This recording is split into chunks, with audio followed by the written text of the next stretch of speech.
ইরানের সাথে মাত্র কয়েক দিনের যুদ্ধে ভয়াবহ আর্থিক ক্ষতির সম্মুখীন ইসরায়েল। ক্ষেপণাস্ত্র হামলায় বাস্তুচ্যুত 15,000-এর বেশি নাগরিক। ক্ষতিপূরণ চেয়ে সরকারের কাছে এরই মাঝে জমা পড়েছে 41,000-এর বেশি আবেদন। শুধু অবকাঠামোগত ক্ষতির পরিমাণই দাঁড়িয়েছে প্রায় $1.43 বিলিয়ন।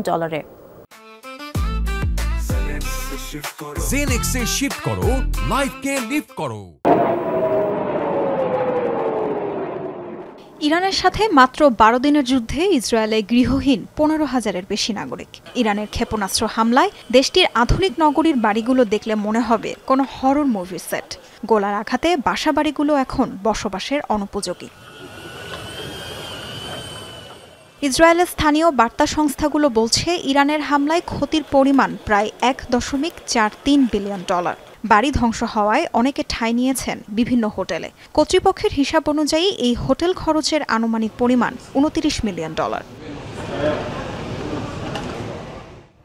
ক্ষতিপূরণ চেয়ে ইসরায়েলের সরকারি ক্ষতিপূরণ তহবিলের কাছে জমা পড়েছে 41,000-এর বেশি আবেদন, যার মধ্যে 33,000 ইসরায়েলি চেয়েছেন বাড়ির ক্ষতিপূরণ, 8,000 ছিল গাড়ি যন্ত্রাংশ ক্ষতির আবেদন।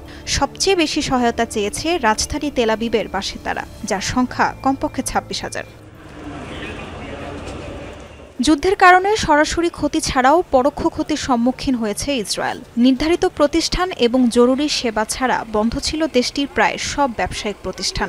এতে ব্যাপক লোকসান হয়েছে ইসরায়েলের অর্থনীতিতেও। পরিস্থিতি বিবেচনায় যুদ্ধে ক্ষতিগ্রস্ত শ্রমিক ও ব্যবসায়ীদের জন্য সহায়তা কর্মসূচি চালুর সিদ্ধান্ত নিয়েছে সরকার, যার প্রাথমিক ব্যয় ধরা হয়েছে প্রায় $570 থেকে $860 মিলিয়ন। এই খরচ দীর্ঘমেয়াদে চাপ সৃষ্টি করবে দেশটির বাজেটে, মনে করছেন সংশ্লিষ্টরা। গাজা যুদ্ধ শুরুর আগে 6,000 ইসরায়েলি সহায়তা পেলেও এখন তা বেড়ে দাঁড়িয়েছে 25,000-এ। তবে ইরানের সাথে যুদ্ধের পর ক্ষতিগ্রস্ত নাগরিকের সংখ্যা আরও বেড়েছে। তাজরিয়ান সোবহান, যমুনা নিউজ।